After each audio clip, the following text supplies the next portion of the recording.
Hello everyone, you are welcome at doctor astro.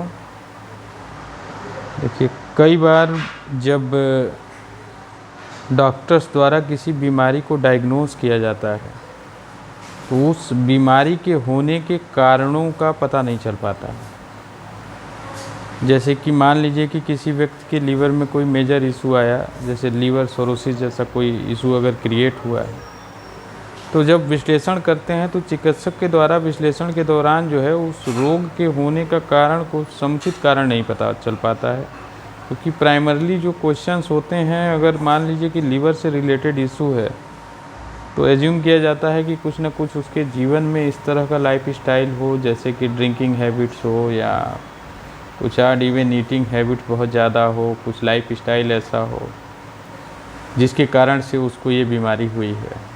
लेकिन कई बार ऐसा देखा जाता है कि बिना किसी कारण के भी रोग प्रकट हो जाते हैं।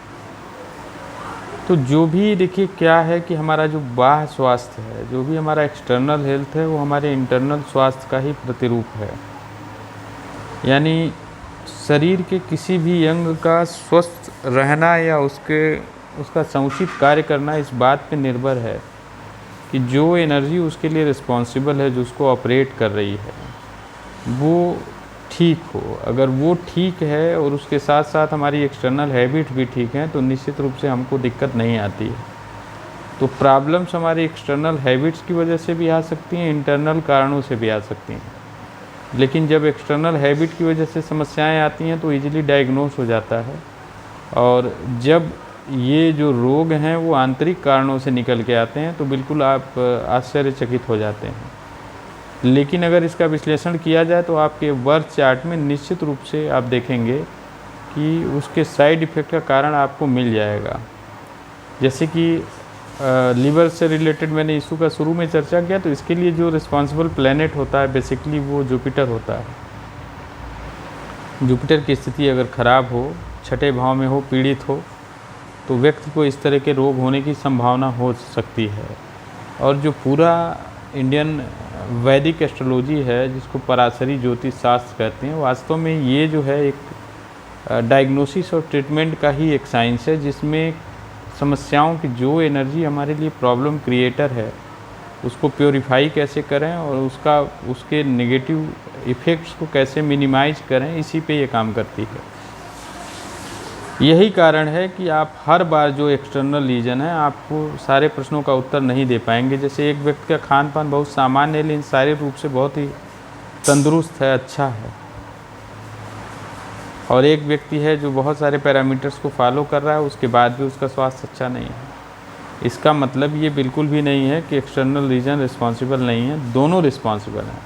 लेकिन अगर इंटरनल आपकी जो ऊर्जा है, मान लीजिए मंगल किसी का उच्च का है, तो आप पाएंगे वो व्यक्ति फिजिकली बहुत एक्टिव होगा, स्ट्रांग होगा, जो फिजिकल अपीयरेंस होगी उसके अंदर साहस बहुत होगा, फिजिकल फिटनेस उसका बहुत ही अच्छा होगा अगर मार्स उच्च का है या बहुत अच्छी पोजीशन में मार्स है।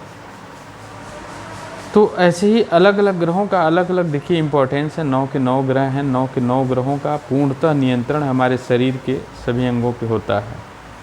तो अगर आप किसी भी रोग से पीड़ित हैं और उस रोग के होने का कारण आपको समझ में नहीं आ रहा है, तो इसका मतलब ये है कि उस रोग का जो एक्सटर्नल अगर रीजन कोई कनेक्ट नहीं हो रहा, तो इसका मतलब है कि उस रोग के लिए उस अंग से संबंधित जो भी ऊर्जा आपके लग्न चार्ट के अनुसार ग्रहों की स्थितियाँ अलग अलग निर्धारित करती हैं कि किस अंग पे कौन सी प्रकार की ऊर्जा का इफेक्ट है, उसका निश्चित रूप से कोई नकारात्मक प्रभाव होता है जिसके कारण आपके साथ ऐसा घटित होता है। अगर आप उसका सही डायग्नोसिस करा पाएँ और डायग्नोसिस करा के उसकी मैलिफिसिटी को थोड़ा कम करें तो इससे आपको लाभ निश्चित रूप से मिलता है। और देखिए क्या है कि जो मेडिकल एस्ट्रोलॉजी है कोई नई टर्मोलॉजी नहीं है। जो आयुर्वेद का जो सबसे प्राचीनतम ग्रंथ है उसमें चिकित्सा प्रणाली में जितनी भी चिकित्सा प्रणालियाँ चरक संहिता में वर्णित हैं उसमें पहले नंबर पे ही दैवीय चिकित्सा आता है। तो दैवीय चिकित्सा का मतलब यही है कि उसकी जो भी भाषा है, संस्कृत भाषा में उसको दैवीय चिकित्सा कह रहे हैं, लेकिन उसका सीधा सा तात्पर्य ये है कि उस एनर्जी को प्योरीफाई करना और उसको ठीक करके जो भी उससे रिलेटेड समस्याएं उसको मिनिमाइज करना। आज की मेडिकल टर्मिनोलॉजी में आप इसको ऐसे समझ सकते हैं।